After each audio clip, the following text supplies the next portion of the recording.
হেমন্ত ক'লে যে চব কথা BTC বাকী ৰাইজে বিশ্বাস কৰিব সেইটো নহয়। এই আম ঠেঙাটো কিয় আম ঠেঙা কোনে খুৱাই আছে? BTCত কি পাইছে? এই অসমৰ দিছপুৰত কি পাইছে সি দেখা নাই। সেইটো বেলেগ বস্তু, সেইটো আৰু চৰকাৰ বেলেগ। मालाया बारा बुङाखै, जोंहा हाग्रामा सारा बारा बुंदों। बिटिआरआ मालाबा मोजां मालाबा गाज्रि, ओरै थोरै उल्था फाल्थां। दा रायजोफोर बे मुङानो बेसेबांबा गिदिरखा।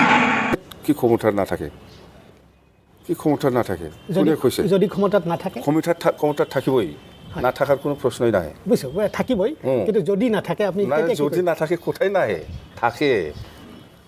एबसुआ राजनीति खालामदों मा खालामदों, नाथाय बेवहाय जोंहा मोनसे खामानि जादों रायजोफोर। 2014नि BJPनि इलेक्शन मेनिफेस्ट'आव जों देरहायोबा बर' जेंनाखौ सुस्रांगोन होननानै जों लिरहोनो हादों। बै समाव मानसिफ्रा बुंदोंमोन बेयाव लिरनायजोंलाय मा जानो, जेबो नङा बियो, बिदि लिरनानै एबसुआ माने फैसा लाबाय माबा लाबाय, फैसाखौल' नुबाय थायो। सरि कंग्रेस नय बिजेपि गामिया BSCआवनो थिग खालामनाय दंखायोमोन, ओंखायनो बारा खामानि मावनो गोनां जायाखै। एफा एनैल' सिमा बोनानै मा बोनानै खामानिखौ थाब मावनो हानाय जाबाय। এটা কি বস্তু?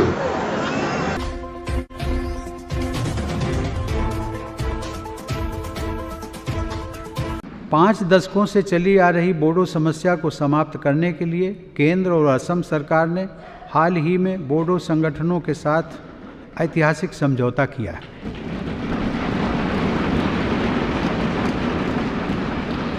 इस समझौते से ऐसी जटिल समस्या जिसमें 4000 से ज़्यादा लोगों की मृत्यु हुई, उसका समाधान निकला है। समझौते के बाद बोडो समुदाय के विकास के लिए सरकार द्वारा 1500 करोड़ रुपए खर्च किए जाएंगे। त्रिपुरा, मिजोरम, केंद्र सरकार और ब्रू जनजाति के बीच हुए ऐसे ही एक और ऐतिहासिक समझौते से न सिर्फ दशकों पुरानी समस्या हल हुई है, बल्कि इससे ब्रू जनजाति के हजारों लोगों के लिए सुरक्षित जीवन भी सुनिश्चित हुआ है।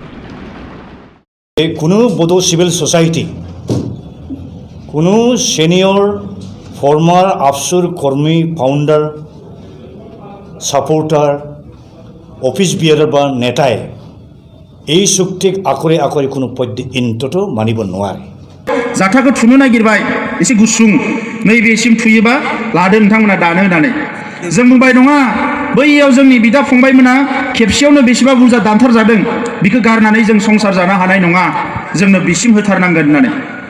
आरो बिखौ लानानै बिराद मास मोनसे मोननै डिबेट बार्गेनिं, हर सान थांदो आरो फैदों। दानो गामिनि माबा मोनसे मेप बोलायबाय, NDBनि लिडारफ्रा, एबसुनि लिडारफ्रा माबा मोनसे नायलायबाय, बिखौ रायजो राजाफ्रा मिथियाखै आरो मिथिनोबो नाङा। मानोना माखासे खोथाखौ मिथियोबा दावरावसो जायो। दिनै सुथुरफ्रा नेगासिनो दोङो। दा बेबायदिनो थाङै थाङै उनाव रायलायनानै मोनसे खोथाखौ गोरोबथायाव फैबाय। थिग दङ, नोंथांमोननि लुबैनाय बायदि गामिखौ सोनो हागोन, नाथाय माखासे गामिखौ दाननांगोन। जों नायबाय दानजायोना दानजाया बेखौ जों नायबाय। नायै बिजिर नुबाय माखासेयाथ' दानजामारो। नाङा फाङा जिनिर बायदि माखासेखौ जोङो दाफबना लानायसो, जायनि थाखाय दिनै जोंनि सुबुं अनजिमाया खम होननानै सानफ्रोमबो रायजागासिनो दङ। आरो बिनि थाखायनो आलादा रायजोखौ मोना होननानै बखिगासिनो दङ। अब्ला जों आरो खाबु मोनसे लाबावबाय। रिक्सि खिन्थु खामानिया, थेवबो मोनसे खाबु दङ। जुदि बिथांमोना बुंनायावनो बेखौनो दहाय लानानै माखासे गामिखौ जुदि दानना हरनो हायोबा, जेराव जोंनि मानसि गैया, अब्ला जोंनि सुबुं सानखोआ एसेबाबो बारायगोन। आरो माखासे गामिखौ जोंहा सानजाहा सोनो हायोबा, अब्ला जोंनि सुबुं सानखोआ आरो बारिबावगोन। जायफोरखौ जों दानना हरगोन बिसोरजों हाया बारा थांफानाय नङा, मानोना बिसोर गामि दाबसेयावनो रोजा थायो। नाथाय जिखिनियाव सोगोन जोंहा बेयाव हाखौ बिराद बुरजा मोनगोन, मानसिया खिन्थु जोंहा खम। बेफोर प्रेक्टिकेल रायजोफोर। दा बिखौ नायनानैसो जोङो सानबाय जे आलादा रायजोखौथ' माने बे जोंनि बिखा बिख्लोनिनोखा, बिखौ रावबो बावखानाय नङा।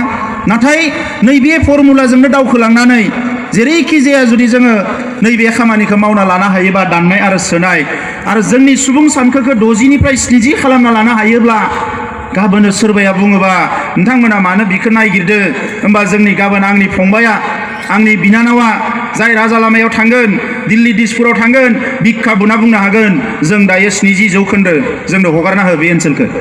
नैबे खामानिखौसो जोङो मावनो नाजादों। आरो बेखौ नांलायनानै खमलायनानै बुलायनानै मावनो हानाय नङा रायजोफोर। दिनै नोंथांमोना साननानै नाय, 1985 मायथाइयाव आसाम एकर्ड जादों। 1985 मायथाइयाव 35 बोसोर जाबाय। 1985 मायथाइनिफ्राय आसाम एकर्डआ दिनैसिम माखासे क्ल'जआ दाबो इमप्लिमेन्ट जायाखै, बाहायजायाखै। सोमावसारगासिनो दङ फरायसा आफादा बिथांमोननि। दिनै गाबोन समफोर राजा लामायाव बायदिसिना नैखो बाहायजानांगो, नैखो बाहायजानांगो। जोंनि हारिखौ दिनै बयबो सोमोनांदों। जोङो बिथांमोननि बायदि नेनानै थायाखै। 93 मायथाइयाव गोरोबथा जादों, गोरोबथाखौ नुहुरखाबाय, बेजों जाहैनाय नंला। 92 मायथाइयावनो गारनानै आरो सोमावसारदों। आरोबाव फिन 92निफ्राय सोमावसारनानै 2003 मायथाइयाव गोरोबथा जाबाय। नायबाय जे बेजों मा मोनखो मा मोनाखै, जोंनि गांनाय उखैनाया सुफुंजायाखै।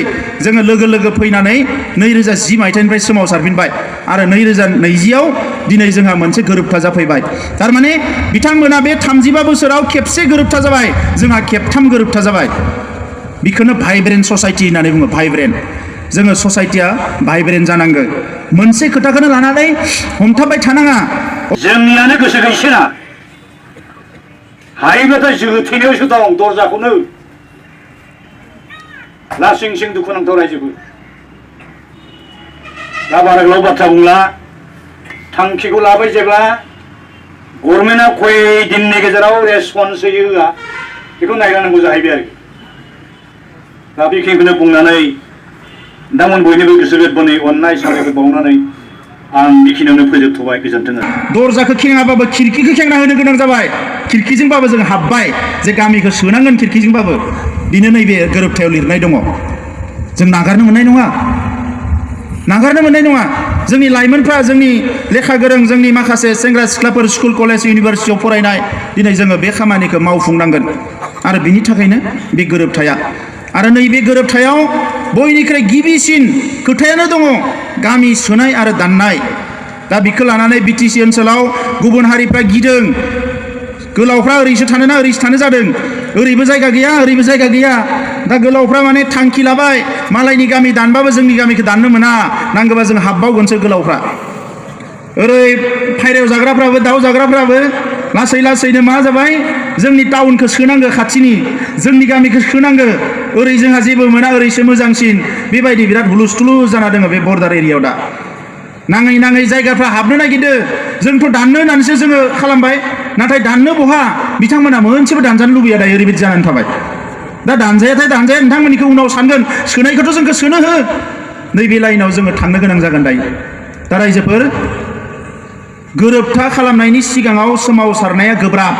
सान्दुं अखा बायदिसिना थासारि, पुलिस मिलिटारि। सोमावसारखांनानै टेबोलाव गभर्नमेन्टजों रायज्लायनाया आरो गोब्राब। नाङा फाङा नांलायनो गोनां जायो, लोङा जायानो। सोरबा लोंना जाना नांलायनायाथ' थिगानो दोङो, लोङा जाया नांलायनो गोनां जायो नाङा फाङानो। आसि थुयै थुयै गाबनो गोनां जायो टेबोलाव। बिखौ गैयाबा जाला, बिखौ नङाबा जाला। माने बिराद। आरो आंथ' आंनि आखला माने नांलायनाय नंखाया। नांलाय खमलायखौ आं बिराद गियो। दा आं बायदि मानसिनि थाखाय आरो गोराबाव नांलाय खमलाया। नाथाय हारिनि खोथा फैनाय लोगो लोगो आंनियाव माबा मोनसे सक्ति फैयो, आं नांलायनो हानाय जायो।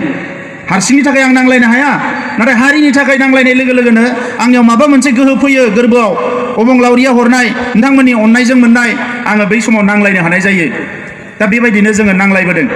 दानिया आरोबाव गोब्राबा जाबाय, नांलायनानैथ' लाबोबाय, नांलायखांनानै मोनखांनायनि उनाव बिखौ बाहायनाया आरो गोब्राबावनो। सा सानजा भारतआव गासै 30टा सुक्ति दङ, गोरोबथा दङ। बे गोबां गोरोबथायानो इमप्लिमेन्ट जायाखै। आरो बर'फोरनि गोरोबथायाबो इमप्लिमेन्ट जायैखायनो थाब थाब सोमावसारफिननानै मोनथाम गोरोबथा खालामबाय जोङो। ओंखायनो जोंहा गिनांगौ गैया। बै समावनो रायलायखादों, BSCखौ लानानै साननैसो जायै लोङै आराम माने मा होनो, एसे रेस्ट लानानै आरो हान्थिबावगोन लामाया। हान्थिलायबाय। BTCखौ लानानै आरो हान्थिलायबाय। दा नैखौ लानानै जों आरो हान्थिलायगोन। दा सोरबा सोरबा बुंदों, मालाया बारा बुङाखै, जोंहा हाग्रामा सारा बारा बुंदों। बिटिआरआ मालाबा मोजां, मालाबा गाज्रि, ओरै थोरै उल्था फाल्थां। दा रायजोफोर, बे मुङानो बेसेबांबा गिदिरखा।